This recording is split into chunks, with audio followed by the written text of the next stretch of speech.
يا اخي الزمالك باقل مجهود كسب المصري، وكان يقدر يكسب المصري قد كده مرتين ثلاثه. سيبك من ان لعيبه المصري ما بتلعبش، وان المصري اصلا يعني فقد الامل ان هو اصلا يشارك في الكونفدراليه السنه اللي جايه. بس انا عايزك تتفرج على روح لعيبه الزمالك. ايوه انا اهلاوي بقول لك كده، لان لعيبه النادي الاهلي هي اللي مسؤوله وهي السبب في اللي بيحصل ده. لعيبه الزمالك بتلعب المباراه وكأن المباراه هي اخر مباراه في الموسم، ولازم يكسبوها، او ده نهائي الكونفدراليه او نهائي الكاس فلازم يكسبوه.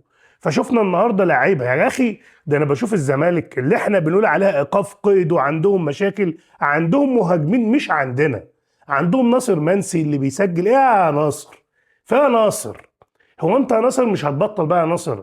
يا اخي يعني بالله عليك يا ناصر، يعني يا ابني انت لازم تعرف الناس انت راجل ازاي بتبر ابوك وامك، انه امك ده عيالك يا ناصر. لان اللي بيحصل لك ده في حياتك الكرويه بعد السوبر الافريقي قصاد النادي الاهلي وانك تسجل هدف، واللي بيحصل لك ده ما هو الا دعاء الوالدين. امك بتدعي لك يا ابن الحلال، شكلك ابن حلال وطيب يعني عموما. لكن انا قصتي كمان مش ناصر منسي، ما في عدي الدباغ، وفي كمان بره عمرو ناصر وسيف الجزيري وواحد اسمه اشرف او شريف. فيا جماعه يعني الزمالك عنده دول، طب انا عندي مين؟ عندي مين؟ هتقول لي ما تقللش من لعيبتك، ما ينفعش. لا هو انا عندي مين فعلا؟ لان لعيبتي ما نصفتنيش.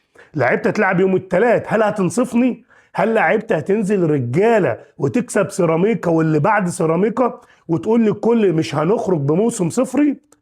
اصل انا اللي انا اقول ان اللعيبه 100 100 وعملت اللي عليها في موسم كارثي زي ده، يبقى انا بقول اي كلام وما ينفعش ده يحصل. لكن هندعمهم ان شاء الله عشان ياخدوا الدوري. لكن شوفهم اللعيبه اللي ما بتاخدش فلوس بتموت نفسها ازاي، وانت اللي بتاخد فلوسك وبتاخد حقوقك وبتعمل كل حاجه وفي النادي الاهلي، شوف انت بتعمل ايه.